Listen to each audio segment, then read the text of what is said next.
បាទជំរាបសួរនៅក្នុងវីដេអូនេះដែរគឺខ្ញុំនឹងនិយាយអំពីការ save file Word ឬក៏ file Excel ឬក៏ file PowerPoint ហ្នឹងឲ្យទៅជា file របស់ PDF អញ្ចឹងតើយើងត្រូវធ្វើបែបម៉េចអញ្ចឹងនៅក្នុងកុំព្យូទ័ររបស់ខ្ញុំគឺខ្ញុំមាន file ចំនួន3ប្រភេទផ្សេងៗគ្នាមាន Word មាន Excel ហើយនិង PowerPoint អញ្ចឹងចាប់ដើមដំបូងគឺ Word អញ្ចឹងយើងរៀបចំឬក៏វាយឯកសារឲ្យបានសិនមកឲ្យបានឯកសារមួយហើយយើងចូលទៅក្នុង file ហើយយើងយកពាក្យថា save as បន្ទាប់មកទៀតយើងរើសទីតាំងខ្ញុំដាក់លើ desktop ចឹងហើយឈ្មោះវិញខ្ញុំដាក់អណ្ដើតែអ្វីដែលយើងត្រូវបដូរគឺកន្លែង save as tab នេះគឺយើងបដូរពី Word document ឲ្យទៅជា PDF មួយនេះហើយយើងចុចលើ save មកនេះយើងនឹងបំលែងវាបានហើយអញ្ចឹងយើងឃើញថានេះគឺជា file របស់ PDF យើងអាចចុចបើកវានៅក្នុង PDF ក៏បានបើកវានៅក្នុងកម្មវិធីរបស់ខ្ញុំនេះផុតកណោតបាត់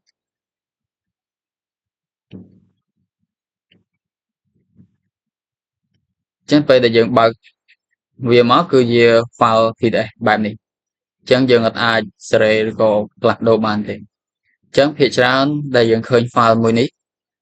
ដែលគ្រូក៏ផ្ញើមកឲ្យយើងទន្ទឹមតែជា file PDF នេះឯងអញ្ចឹងរបៀបបំលែងពី Word មក PDF គឺបែបហ្នឹងអញ្ចឹងចំណែកឯ Excel វិញអញ្ចឹង Excel ក៏ដូចគ្នាដែរយើងរៀបចំឯកសារយើងឲ្យត្រូវមកកុំភ្លេចស្រីกระดาษផងស្រីกระดาษវាត្រូវហើយយកមក file ហើយចូលមកកន្លែង save as ហើយខ្ញុំរើស desktop ដែរអញ្ចឹងឈ្មោះខ្ញុំបានបដូរដែរដាក់ឈ្មោះដែរអញ្ចឹងយើងបដូរទៅកន្លែង Excel Wordbook នេះយើងបដូរវាដាក់ទៅជា PDF ហើយ save អញ្ចឹងយើងបាន file PDF ចំណែកឯ file របស់ PowerPoint ក៏ដូចគ្នាដែរ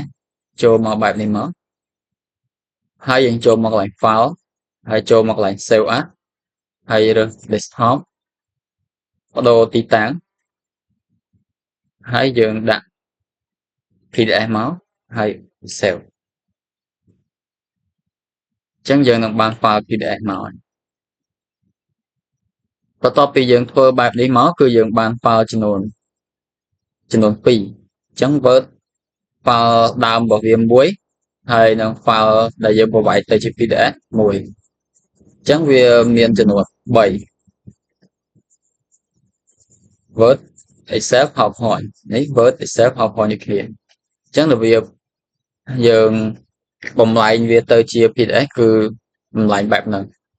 ហើយសួរថាបើសិនជាយើងចង់កែ PDF ហ្នឹងតែយើងត្រូវធ្វើម៉េចអញ្ចឹងបើសិនជាយើងចង់កែ PDF ហ្នឹង file PDF ហ្នឹងលុះត្រាតែយើងមាន file ដើមចេះមកយើងកែក្នុង file ដើមហើយយើងsave វាទៅជា file PDF វិញមកវាជាការស្រេចហើយតែបើសិនជាបាត់ file ដើមតោះតែយើងយកវាទៅបំបែកឬក៏ convert វានៅក្នុងកម្មវិធីនៅតាមកម្មវិធីផ្សេងក៏បានឬក៏កម្មវិធី Word តក៏បានដែរអញ្ចឹងរបៀបប្របែកនេះគឺនៅក្នុង YouTube មានច្រើនមែនតើអញ្ចឹងនៅក្នុងការ save PDF ហ្នឹងគឺមានតែប៉ុណ្្នឹងទេ